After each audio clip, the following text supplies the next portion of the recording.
I know you've got an ear out for the start of the podcast, but before we jump into today's episode, I wanted to remind you to keep an eye out for Darryl Lee's limited edition Christmas treats, because they're in stores now.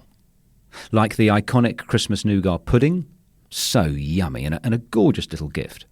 And some delicious Chrissy-themed twists on your favourite treats, like the Darryl Lee Rockley Road with chewy red and green jelly pieces, green and red crunchy milk chocolate balls, my favourites, and green apple and strawberry flavoured licorice. Watch them disappear. Your Christmas treats table will pop with colour and scrumptiousness. Spread some joy, bring the fun, and enjoy the Christmas tradition that is Darryl Lee. Hurry before they sell out. Darryl Lee makes Christmas better. This is The 5 of My Life with me, Nigel Marsh. The series where I talk to notable people about 5 of their defining things. The way it works is my guests always choose a favourite film, book, song, place and possession. They tell me their choices in advance so I can research them, but they don't tell me why they've chosen them. That's the subject of our conversation. The reason I devised this series is I wanted to create a slightly different way to gain an insight into the real lives and thoughts of prominent people.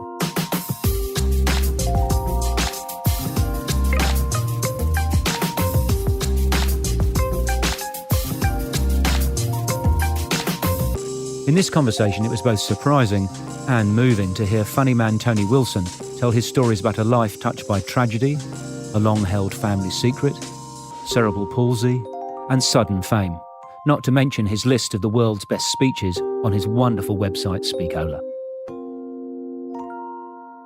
So, Tony, any particular guests or stories have stood out for you on 5 of My Life recently?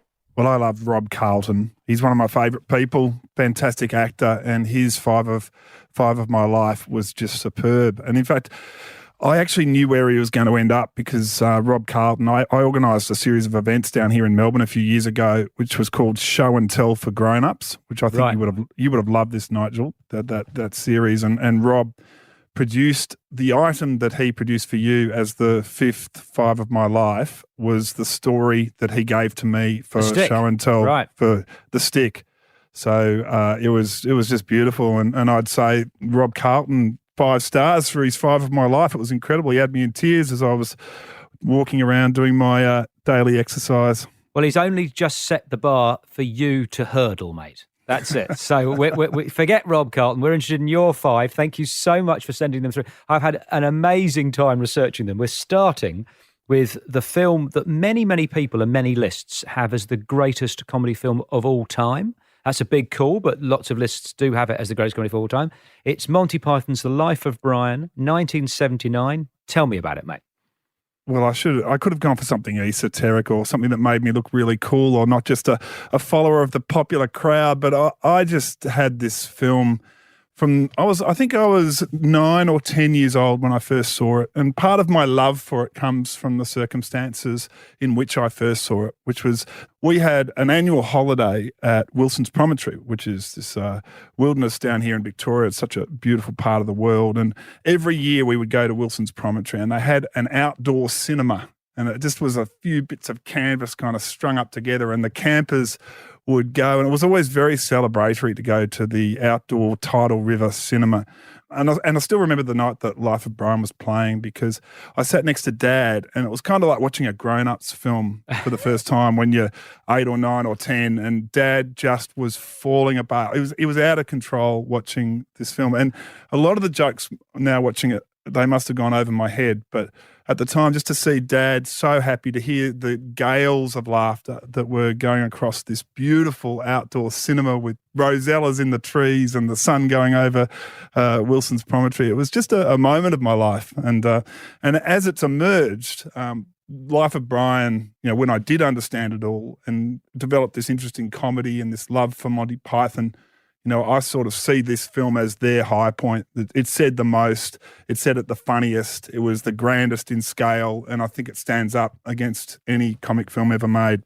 It's actually, in some bizarre way, it's slightly underrated for how clever it is. So the things like What Have the Romans Ever Done for Us? That is very astute social commentary about pressure groups eating their own when they get, apart from the roads, apart from the schools, apart from the law, apart from the clean water. It's actually a very, very clever, thoughtful film beyond the slapstick, beyond the gags that everyone loves. Well, that's a scene that really does stand out as summarising every meeting, every schism of a political group has ever had, and it's a brilliantly funny scene. I remember I did Year 12 Latin, and I remember one of the highlights was our Latin teacher sitting us through the Romans Go Home graffiti scene, where obviously the public school boys that were Python, or some of them at least were, and then off to Cambridge and Oxford, they kind of understood the way that a Latin master would drill the students. And so you had those Romani und Deum, Romanis, people called Romanis, they go to the house. Doesn't say that. Oh, biggest dickus. Yeah, I mean, there's so many, and so many lines are quoted, and yet when you watch the film, there's bits that are never quoted that are some of my favourite lines. I remember there's one scene where they're searching the house for the missing Judean People's Front people, and they're hid in preposterous positions, heads in laundry baskets, but backsides sticking out and that sort of thing. And John Cleese asks the army guys, "Did you find anything?" "Found this, sir." And it's a wooden spoon, and that's all they found on the search of the house. And that's just a ludicrous joke that I really enjoyed. The story of the making of it is fascinating in its own right. The funders, EMI Films, pulled out 3 days before it was going to start filming. And do you know who stepped in to save the day? Well, I do know this, Nigel, because it's the greatest moment in my own website's history, which is Speakola. And we have a speech that's done by Eric Idle on that. Yeah, and it's a eulogy for George Harrison, his great friend. What a man. And George Harrison forms Handmade Films 2 days or before they start filming The Life of Brian. He gives £3 million and makes this film happen. And I think the famous line he said was, "It's the most expensive cinema ticket ever bought," because he paid for the film simply because he wanted to see it, and so that was just an amazing story. And so I actually tweeted in when I was putting out this eulogy for George Harrison that Eric Idle had delivered. And it's a beautiful speech that's on my speeches website called Speakola. And I tweeted out, including the Eric Idle in the handle, and Eric Idle retweeted it, and it went off and got on the front page of Reddit, and I had 105,000 hits in a night with the story of how George Harrison funded Life of Brian. So you mentioned your website, which I think it's a sensational Speakola. So you got over 2,000 of the world's best speeches, and I've had such fun going. I'm a bit of a speech junkie myself, and the one that I want to ask you about is because it scares me how much I like it and how bad it is, yet how good it is the General Patton one. Oh, yeah. Isn't that fascinating? It's absolutely. If you were receiving that speech, you would run up the hill and bayonet somebody in the guts. And, and you go, but, it's just so powerful, yet so sort of malevolent. Because it is that element of war where we often lionize these generals, where we think of them as great leaders and great strategists and great empathists and great people. I mean, I end up having that view of people like Sir John Monash, who I see as this larger-than-life figure, brilliant strategist, but probably a great person as well. And yet the reality of what they have to do means that some of the people that are going to be successful in war are going to be the absolute brawler and maybe not particularly an empathist. In fact, the thing they're born to do is to fight and to destroy. And I had an element when I read that speech, that amazing speech by General Patton, that this is not a likable man. I mean, he's using, I think one of the lines he uses in it is, I don't want you to die for, the idea isn't to die for your country. The idea is for some other son of a bitch to die for his country. That's right.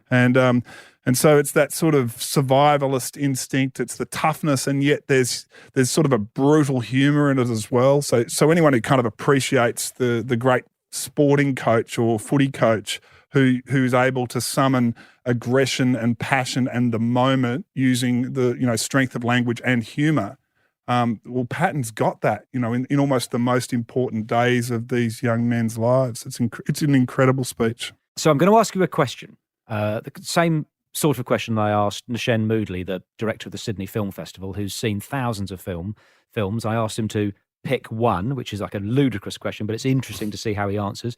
You've got 2,000 speeches on Speakola. You've got to pick one. I've got a gun against your head. Which one's it going to be? Well, for the object of a list show, I will humour the ludicrousness of the question because I'm being dragged in about 12 directions here.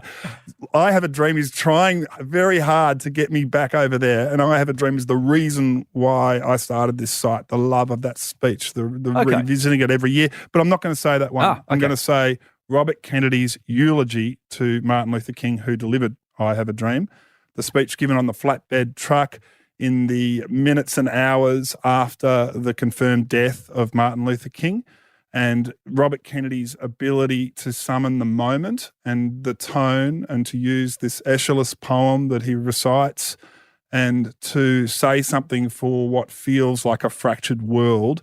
I think it just makes me cry every time I listen to it, and I've listened to it now hundreds of times. So I'll go with the Robert Kennedy eulogy for Martin Luther King. Well done for not choosing the other one that was pulling you, and well done on the website, because what a resource. I mean, I never can pronounce this lady's name right, Julie Louis-Dreyfus, that the one I'm laughing my head off. So I can't recommend that people go on it and just poodle around and have a look and just click on 2 or 3 random ones. It's just so rewarding.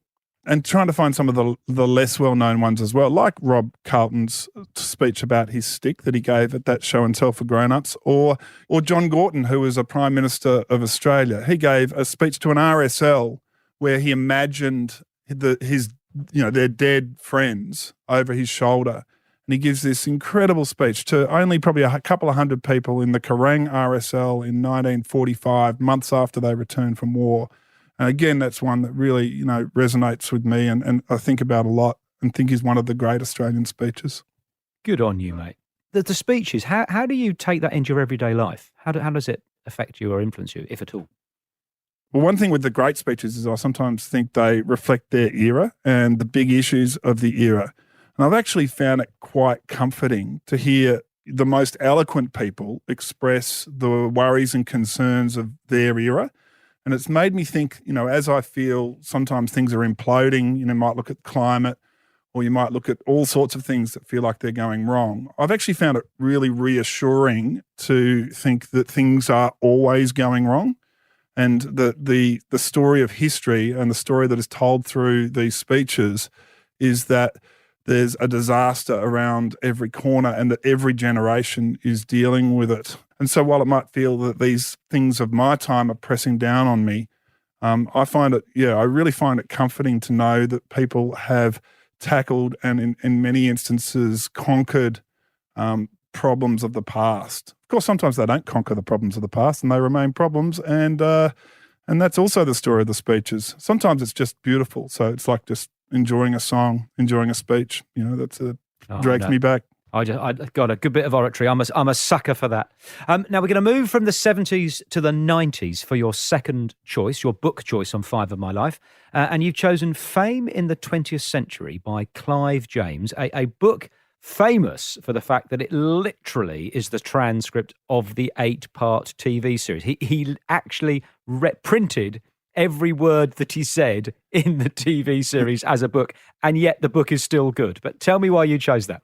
Well, Nigel, you might be suspecting that it's not the book itself here that is going to be the core of the story. And really, it allows me to talk about Clive James, who is at the core of this story. I love Clive James. And in fact, I had to be part of a poetry podcast and to choose a poet of my life, and I chose Clive James. And if I had to say my favourite autobiography ever written, I'd say Unreliable Memoirs would be my first choice. So these are works of Clive James that are more significant than Fame in the 20th Century, which I think is probably a cash-in job from Clive on a successful TV series. But at the age I got Fame in the 20th Century, which was when I was about 20, I'd sparked my interest in history. I was already studying history at Melbourne University, And I found that this book really connected me with every era of the 20th century. And I learned about people, everyone from Liberace to Teddy Roosevelt to Madonna. And it was all done in all Clive James's kind of witty, funny way. And so I again enjoyed Clive James's writing, but I also think that this later interest that's become Speakola, where I've collected the speeches, that this was created out of this overall, what are the moments of history? Who are the actors of history? And this book I read over and over again. And even when I see the spine on the bookshelf, it means a lot to me because it was a well-read book. It's the nature of it's a fascinating TV series and a fascinating book. The nature of fame and how it's changed. How in the past he was saying. I mean, I just found it fascinating. Charlie Chaplin, the first true celebrity of the 20th century. And you go, God, that's right. People who are famous beyond their field of endeavour, but also in the past. I mean, it's an obvious point, I suppose, but for Clive James to be making it in the 90s is quite prescient, you used to be famous because you did something incredible. You went up Everest, or you flew across the Atlantic, or you were the best goalkeeper or something. Whereas then, mass communication, and suddenly you're famous. You're just famous for being famous. And can you remember, because I've written them down in front of me, I think they're fab. What a great trivia question. Who are the 3 most famous people, according to Clive James, in that book in the 20th century? Well, I am now guessing because I haven't read since my my regular devourings of the early 90s. $10 says you won't get it. Okay, I'll go with Albert Einstein in the 3. No. Adolf Hitler. No. Now I'm struggling. I'll go with maybe a sports person, Pele. No. Absolutely brilliant. And this is why the book is so good, because it, on his metric, obviously it's a full scale, but he had Elvis Presley, Muhammad Ali, and Bruce Lee. Yeah, very good. Isn't that interesting? You go, oh, okay. And it's not because they were the most, they were remarkable men, but not because they were the most remarkable people, but just in terms of the new metric that had been invented with, mass communication and mass media, makes those people, in terms of, have you heard of them in every country on the planet? That's who he thought. Well, yeah, I can't argue with those, and now that you say them, it does ring a bell. And I did read the book a lot of times, but I actually one thing I loved about the Rob Carlton episode of your podcast was that Rob spoke about his book, which was some play that he'd studied at uni, and it ended up being a story about infidelity and what the book taught him. And I still remember that story. I think it's the best story that's been told on 5 of My Life. And really, this book is a link for me to the giver of the book. So I loved Clive James, and I was given this book in 1993. I would have been 21 years old, and Auntie Sue gave me the book. And Auntie Sue, right. Auntie Sue. She'd been in my life. She'd been in my life my whole life, and she'd been Auntie Sue. And to give you some of the family background, Sue was the eldest of 10 kids. So my dad grew up in Preston in inner north of Melbourne, and he was the youngest of the 10 kids. And Auntie Sue was his older sister, and she was always around. I could have also said that the clock radio she gave me when I was 12 years old was significant. It was the first time I ever was really connected to pop music. So she was there as kind of a birthday aunt. She'd turn up, she'd give us a book, or she'd give us a clock radio, and she'd be around for a few hours and a cup of tea. And it's just interesting that the way that lives can unfold, and that the pain that is, I think, sometimes that we carry with us. Because when I was 41 years old, Dad calls us over to his house. He's got 4 kids, and we think, oh, this is not good news, because he's called all 4 of us. And you go, oh, when does a parent sit you down and give you, is it going to be what's the news going to be? It's unlikely to be really good. And so we sat around, and I still remember sitting around his fire, and he sort of said, oh, look, do you think have you ever thought there's anything strange about my family structure? When I thought, well, yeah, 10 kids is pretty strange, I would have thought. And he said, well, what about the 5-year gap between 9 and 10 and the fact we don't really look the same? I thought, I hadn't really thought about whether they look the same, but there is that 5-year gap between 9 and 10. And he said, well, the actual truth of it is, and I was told this when I was 13, that Sue is my mum. And so, wow, your mum. yeah. Yeah, Sue is Dad's mum. Dad's mum, right. Is that clear? Yeah, so Dad was born in 1945 and Sue was born in the early 1930s or late 1920s. And so it was and it's actually a common story. As I've known this story, I've heard it more and more that the older sibling in a family might have a baby and then the baby would be incorporated into the parents' family. So Auntie Sue is your grandmum. She's my grandmother. So when I got fame in the 20th century, that was given to me by my grandmother, and she must have had an eye on all of us kids and on Dad as well. And it would be there would have been a sadness associated with all of it, in the sense that I didn't know about that, and even right through to the time when Dad delivered Sue's eulogy 2 or 3 years ago. He delivered it as a sibling rather than as a son. Wow. So okay. They chose not to have a public relationship as mother and son. So during the eulogy, you could have you definitely would have thought that he was just child number 10. And it does make me think of just the pain that you carry. Dad lived under the same roof as her for a long time, even after she started having her own family with her husband after his birth, and then they move out and they don't take him, and that's hard, isn't it? It's just a different life, and it was a hard life, I think, for those big working class families around the time of the war. And how, Tony, has that affected you, do you think? How's that informed who you are as a man? I think it's more affected Dad, and so Dad is an incredibly driven person who, he played in the premiership for Hawthorn in 1971, and he's told me how he got onto the Hawthorn list. He, on the year that he was drafted, he ran around an athletics track until he was sick each night because he thought, they won't be as fit as me then, and he's kind of got this thing. I think when you find out that your sisters, your mum, a bit later in life, you don't really have a very close relationship with the people that have been kind of there as your ostensible mother and father, or they're actually your grandparents. I think that you just want to prove yourself. And so Dad proved himself in footy and then proved himself in business and proved himself as a father. And, there's been a lot about Dad that is doing the next thing. And I think that's something that I inherited from Dad. So that for him, getting the assignment in and training hard and doing well and ticking that next thing and doing that next thing is important. So I would say it's that value of constructing a life and making your life valuable and making your life mean something, because I think Dad's been brilliant at that.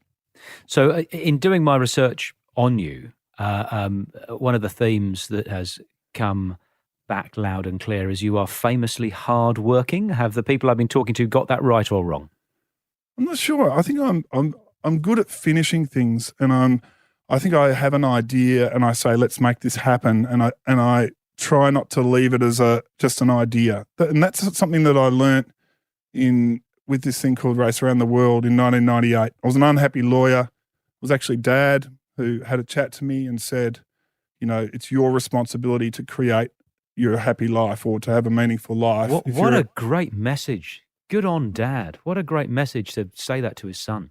Yeah, and I was a lawyer at the time, so a lot of parents would be tempted to say, you've got a comfortable and good and happy life in that direction. But what Dad said is, you are unhappy as that, and it's now your job to make yourself happy. And I gave him a big speech about, well, I want to be a footballer. He said, well, you're not going to be a footballer. You've been delisted twice. Or you've been delisted once and not drafted a second time. And so I said, I want to be a writer. And he said, well, if for a writer, you don't do any writing. So he sort of had that ability to say, you do it, go out there and do it. And it was in the months after that chat that I applied for a television show called Race Around the World. And it was a life changer. It was national television and 10 countries in 100 days. And I went from being an unhappy lawyer to it was only ABC Celebrity on every second week, but we had 1 million viewers a week, and it was a popular show and a launching pad for a lot of people. And certainly that was the case for me.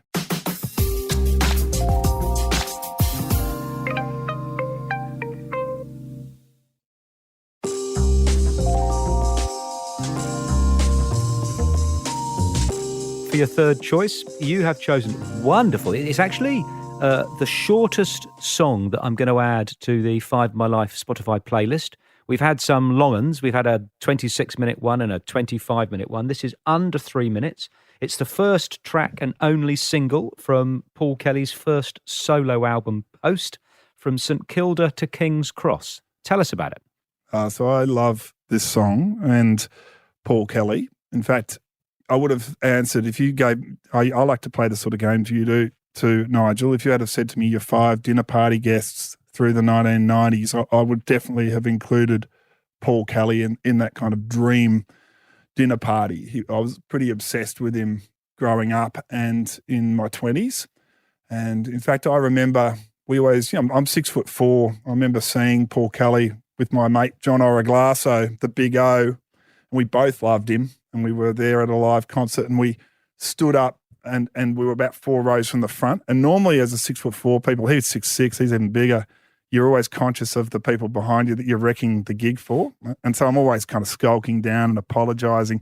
and Ora said to me, "Stand tall, Tones. Paul Kelly. We're going to stand tall." We just stood up and we blocked them. It was that salute towards our love for Paul Kelly.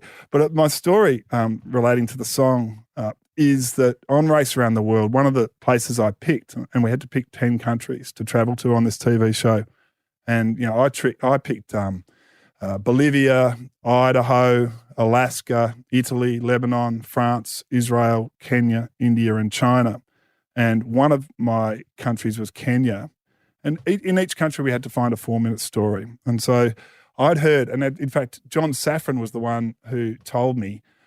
John Safran said, I was going to do a story about a thing called Group Africa. It's an advertising troupe that goes around Kenya, Tanzania, and Ethiopia. And basically they go out into the rural areas. And in that era, I'm sure the internet and television and mass media is absolutely everywhere nowadays. But in the late 90s, there were apparently some pockets of Tanzania, Ethiopia, and Kenya that were a little bit untouched. And so the multinationals set up these massive trucks and speaker piles, and they would have the ads all day. And so basically there would be, teeth whitening competitions where people would smile and you'd get Mr. Aquafresh would be crowned at the end of the pageant. And so it was all about running around and dancing and playing music and talking about Aquafresh toothpaste. And that was a lever and kitchen product. So, this wasn't small town advertising. It was the multinationals finding a way to move product into small corners of Eastern Africa. It was an amazing story, a great story. And I did a piece on the actors in the show. And in fact, I acted in the show as well. I was a cockroach in the Ridset commercial. So my line was, at one point I was on a stage in front of 7,000 people just dying spectacularly on my back as I was sprayed with an oversized Ridset aerosol. So really funny and weird stuff. And while I was filming that story, because we had to do this whole thing ourselves, we travelled by ourselves, we used the camera ourselves, did the sound ourselves, found the story ourselves, translated the interviews ourselves, shot listed it, made edit scripts ourselves. It's just us out there. So at one point I'm going around getting overlay pictures for this story of all the people in the crowd and pictures of the stacks of speakers and all that sort of stuff. And I find a DJ and he's there and he's running through. He must have had 50 speakers that he had stacked up. He had the biggest sound that was blowing away the town of Kisumu in Kenya. And he's playing it all out of a little Walkman. He's playing tapes out of a Walkman that he'd fused cords and there was solder everywhere and he'd made this thing work. And I showed him my Discman and said, haven't you gone to CDs yet? And he went, that's fantastic. Can I use your Discman? Because I have got some CDs, but I just didn't have a CD player. So he takes my Discman and he doesn't have any connectors again, but we go out to the market out the back where there's, everything from slaughtered goats to cables and radios and whatever else, and I just leave it with him. So I continue to take my overlay and take my shots with my camera. And I'm walking around this sort of magical scene of a town out enjoying itself in eastern Kenya. And there's a bit of silence and a bit of crackle for a moment, and then just booming out at 120 decibels for this Australian boy on an Odyssey. It just goes, from St Kilda to King's Cross, it's 14 hours on a bus. You know, the most Australian name-checking of capital cities song that you could think of came out from my CD collection, which I'd also given him. And this African DJ was stuck playing acoustic Paul Kelly to 7,000 people. But I can tell him he had one very happy audience member, because it just made my heart leap at the time. Now, and you've met Paul subsequently, haven't you? I have. So I played at the end of my footy career, I was playing in the Community Cup, which is a thing down here in Melbourne where we have rock music people playing against community radio people. So Triple R and PBS Megahertz play against the Rock Dogs. It's a fierce rivalry. And sometimes as many as 15,000 people go to the Punt Road Oval or to the Junction Oval and watch the games. And I played in a dozen of these games. It was really fun, like just at the end of my footy life, to have a big crowd and a lot of vaudevilles, a lot of streakers and dogs and kids and pies and beers at halftime. And, it's very, you end up, I played pretty well in a few of them because I was playing on, 130 kilo roadies who might not have had the most footy ability. But at the end, one of these years, Paul Kelly was the coach of the Rock Dogs, and he came up to me and said, hello, I've really enjoyed watching you play over the years, Tony. And I went, you've enjoyed watching me play. Yeah, so that was a very nice moment. He's still in my dream dinner party. What a legend. Your place in Five of My Life. You've chosen the 11th largest football stadium in the world, the location of the 1956 Olympics, and the hallowed HQ of AFL, the MCG. Tell us, if we aren't AFL nuts, about it and your story. Well, the MCG is the one place in Melbourne that makes my heart skip every time. I can stand on the bridge in the city and look back over it and really feel like I'm in my city and I'm looking at the most special part of my city. And there's no doubt that my upbringing as the son of a VFL footballer who played on that ground in the 1971 grand final with 118,000 people there, that probably affects my love for it, because I was born with this idea that I might one day go there, or that was the ultimate dream. And so, every kick in the park was imagining the MCG and that one day I might walk on it. And not only that, Dad's strong connections in footy meant that from a very early age, I was seeing some amazing games there. I've been to all but 2 grand finals since 1981 for VFL AFL footy. So that's an amazing number of grand finals and seen some incredible events there. And so very much I was infected with the majesty and the power of it. And it's not the most beautiful stadium in the world. I've seen cricket at the Adelaide Oval, and even the SCG, you could argue, is a more beautiful ground than the MCG. But the MCG just has this monstrous aura when you're in it. It's just like you're really small and the stands go up around you. And then there's this beautiful green that kind of represents the possibilities of sport and a lot of the things that I've loved in my life. And so as I got further and further through my footy career, I hoped that one day it would come that I played on that ground. And I actually got a Twitter post a couple of weeks ago saying, here is the team list for the 1990 elimination final, Melbourne versus Hawthorn at the MCG, and someone tagged me in because there I was wearing the number 21 Guernsey, Anthony Wilson, as I was called in the footy record. And we've now just hit the 30th anniversary of the day that my dreams came true and that I stepped out onto the most famous sporting turf in Australia. and so the story doesn't end up having a Cinderella finish. In fact, the most notable thing I did that day in my first wandering on the MCG was that a player by the name of David Schwartz, who is probably the unluckiest footballer to ever play footy, because he put together 2 or 3 years in the early 90s that marked him as possibly the greatest footballer of all time. Then he did 3 knees, and he became the ox. He became a workman-like footballer. But in the early 90s, he was a gazelle. No one could jump like him. And there was a moment in that game where a very young David Schwartz launched himself up onto the back of my head. And anyone who's ever had a specky taken on them knows that it feels like you're getting punched in the back of the head. And so I was thinking, who's hit me, and turned around, and then there it was being replayed on the big screen, this top, it would make the highlight reel of David Schwartz's incredible career. And there I was underneath it, propping him up. And that's probably my moment on the MCG, that I stood under a wonderful mark. But it's ended up, my love for footy and my love for the place hasn't diminished. And in fact, I spent a year of my life writing a book called 1989, The Great Grand Final. And you could even argue that game is the greatest game that's been played there. But, I put in other sports as well. I saw Iran play the Socceroos in 1997 on the MCG.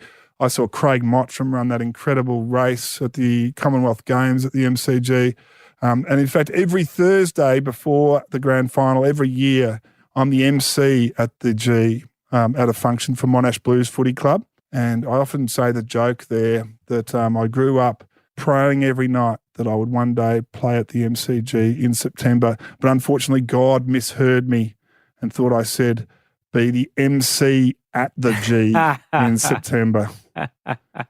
Thanks for laughing, Nigel. It goes about that well each year as well. Now, you mentioned your book. You've written 20 of the things, kids and adults. How do you find that process? Well, it does vary according to the sort of book. I mean, a book like The Cow Tripped Over the Moon, I think I punched it out in about 4.5 hours. It was a magical experience of just of an idea, which is that what if the cow didn't clear the moon first time? What if she took 7 previous attempts with a bit of slapstick thrown in? That idea came, and then the book just sort of rushed out, and it was done in a day. And then some other times it feels as though they're like pulling teeth. Second novel took 18 months, and the 1989 book, a lot of fun to do. Interview a lot of players and get around and tell the story of a famous day. And it was a real revisiting of a happy time in my life, because I was an under-19s player at the time there. I was in the outer orbit of Hawthorn, but there was this kind of superstar team full of big characters like Di Domenico and Dermot and Gary Ayres and these other legends. And so, that book was an excuse to go and have a chat to them. It was great. Fantastic. It's a little bit like this podcast. It's an excuse for me to talk to interesting people who I'd like to talk to, and you would be one of those people, mate. We are going to go to your 5th choice, which is often my favourite, because it's usually the most quirky and sometimes the most personal. And so have you got a drinking problem, mate? I'm not sure. You can tell us. You have chosen a Crown Lager bottle opener. Is that because it gets overuse or what? No, it's nothing to do with the use. In fact, I've probably got 3 or 4 or 5 bottle openers, which would speak more to a drinking problem than my love for this item.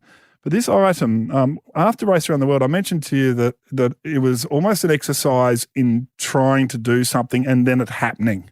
And I always, when I speak to kids at schools or unis or whatever, talk about sending in the application form or being in it to win it, or just trying, I guess, and finishing and seeing what can happen. And when I came back, I was so infected with the joy of that I started entering everything, including writing a children's book, which is sort of how that happened. I had the idea, sent it in, became a kids author. But I also entered, for the sort of thrill of finishing and being part of a comp, 25-word or less competitions. So I won some bras once from Bendon. Can you remember the line that won? I'm bending over in Bendon. Really? Is that really the one? Yeah, absolutely. And then I won one from 20th Century Fox for for 25 best VHS videos of the 20th century for 20th Century Fox. And I did Star Wars. I said Darth had red and Luke had blue. Give saber color schemes their due. They did their bit, however small, to create the greatest force of all. And I won my videos for that. No, I prefer the bra one. But then there was one that was for a dinner on the millennium of New Year's Eve. And we had to write in 25 words or less why you wanted to spend the millennium with Crown Lager and 10 of your mates. And you got a 7-course dinner overlooking the Yarra and the fireworks on the millennium New Year's Eve. And so I got into that, started, and I wrote my rhymes for it. And mine was my 10 best friends written down would probably have to include Crown. So to my night of millennial heaven, I can in fact invite 11. That was my, I thought I was so smart, and I started crowing to my best mate. I thought I was great. I was saying, I'm going to win this, Daff. You got it. And Daff said, I'm going to enter as well. And he said, you haven't toadied hard enough. You haven't toadied hard enough to Crown Lager. You haven't sucked up to their brand enough, and you won't win. I'm going to beat you. So Daff, he enters and tells me what he's written. He writes, between Crown and Friends, I'd have to choose because beer would win and Friends would lose. But when you put the two together, millennial memories that will last forever. Warmer, a bit more toadying. And so we get into this big to and fro about who should win this Crown dinner thing. And I get a call saying, hi, we're from Crown Lager. You've won second prize. You've won a bottle opener and a slab of Crown Lager. Congratulations. And 2 Crown Lager glasses. And I'm thinking, well, that's not bad. I came second. Would have been a few entries. Ring Daff up to crow a bit. And he says, yeah, I just got the woman's called me. We've won it, the 7-course dinner overlooking the Yarra with matching wines for each course. And I went, your toadying entry beat mine. I cannot believe it. And we had a very competitive friendship and, yeah, a very beautiful friendship. We used to ring each other every day. We'd talk every day on the phone for a long time. And anyway, I was comfortable enough in the friendship to hang up on him. And he rang me back and said, what are you angry for? You know, I'm going to invite you to the dinner and you've got the slab and the bottle opener. If anything, I should be angry. You're up a slab and a bottle opener on me. And so we went to the dinner and had this incredible night with my mate Chris Daffy. And it was very much symbolic of a friendship that had gone right through from 1997 to then. And the reason why the bottle opener, which I've kept from that time, is so special to me that in 2013, get one of the worst days of my life, get the call from his other close friend, Ben, calls me up and says that Daff's committed suicide. And so, you know, we've had this friendship that's been over 20 years and has had so many laughs, travelled around Europe together for 6 weeks. And he was really a supporter of mine. Whenever I wrote anything, I'd put it past him. And he was writing his own books as well. And we kind of had that simpatico that goes with creative careers where you can kind of have the euphoric moments but also the really big flat spots and you know, so he was pretty much the most important person outside of family in my life and for him to lose him when he just sort of gave up, I guess, on the condition that, you know, people talk about a lot more, thankfully, but, you know, he had his depression and he gave up on it, and so, you know, I've got a few items that represent him that are very special to me, and this Crown Lager bottle opener is one of those. What a story! I mean, gosh, how moving and sad. And did you, have any inkling of how badly low he would get, or was it a complete bolt from the blue? No, so he didn't talk to any of us about his depression. And that's what I find so hard now, because you sort of think, was he being treated properly? Was the right amount of antidepressants being prescribed? You know, and I think he was riding roughshod to some extent on those aspects without much support. And so, you look back and think, we didn't know enough and we didn't help enough. And I think he always perceived himself as the fun one. And he was just hilarious. So many funny things that he did. There was one, I travelled around Europe with him in Paris. We used to play a game called Bonsoir or Bon Snub. And that was where you go up to a Parisian and you say a big, warm, happy bonsoir. And if they say bonsoir back, you get a point for a bonsoir. But if they don't speak to you, you've been bon snubbed. And so we would collect who could get the most bonsoirs, who'd get the most bon snubs. And he would invent these kind of ridiculous games. So much fun. I've never laughed harder. And I think he thought that his depression would somehow diminish this light that he shone. And so when he was in those phases, and you hear words like manic depression now that some people are up then down. He was so funny. Like, I can't believe that he was down at the time he was this funny. So it's possible that was more how his depression manifested. But it's really hard to think that he was, no one was really with him for those times. And I think he just tucked himself away and said, I'm not ready for everyone out there for a while, but then when I appear, I'll still be the magical light of the party, and I don't want to pollute any of that with talking about depression. And so the fact that there was no talk about it meant none of us did anything. Thank you for sharing that story, mate. Tell me about you as a father. So I am a father of 4, so it's very constant. Same here, mate.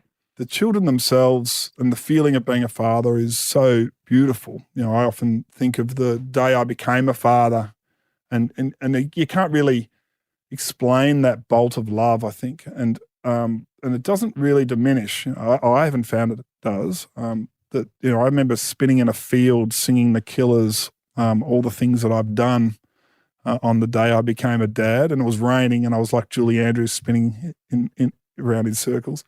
That was just this sort of feeling of happiness and singing along and not caring who was looking at me. It was that really just couldn't believe how happy I felt. And in some respects, there's in terms of the feeling, the profound nature of the love, I think it's incomparable and sort of not able to be explained either to some extent. I always say that to dads, that you sort of know in an abstract sense you're going to love them, but then you don't really know until you love them. And that's, I certainly still feel that. But at the same time, the actual drain of it, the daily grind, and we have the additional challenge that one of my kids, Jack, has cerebral palsy, and it affects 4 of his limbs, and he has cortical vision impairment as well, so he's not very strong visually, and so he's in a wheelchair. He doesn't sit unassisted. He doesn't crawl or walk. He won't walk. These are the sort of realizations you come to slowly over a cerebral palsy diagnosis. So you come into it with the doctor saying, we found this scan, we see these patches that are bad news. They mean that part of the brain has been damaged in these spots like that, and we could see the spots fanning out over Jack's brain scan. And so you sort of think, oh, well, what's that going to mean? Does it mean he's going to not drive? Does it mean he's not going to be employed? And you sort of have these chats to the person, the paediatrician who's giving you the bad news, and they say you're going to have to wait and see. And really the feeling of the next years is waiting and seeing. And so, and you learn more and more throughout. And we've learned, I think it's been a pretty brutal path for us, that there's a lot of things that Jack isn't going to be able to do. And I guess independence that parents hope for more than anything else in terms of the longer term is the biggest concern for us.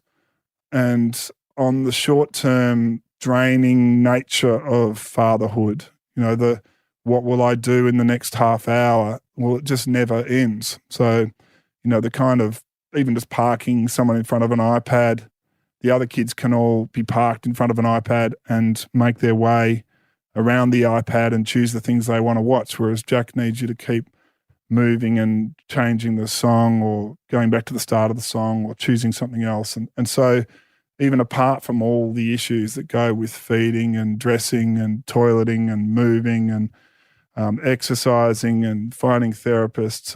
You add into the equation the minutely change the song. It's just so there's no rest. Your brain gets no rest, and you end up, I think, frazzled, and you end up not as good a person as when you're not frazzled. So I find that the best things in life have been associated with fatherhood, but I would also say it can exact a toll when you're under the sort of demand that I think my wife and I are under.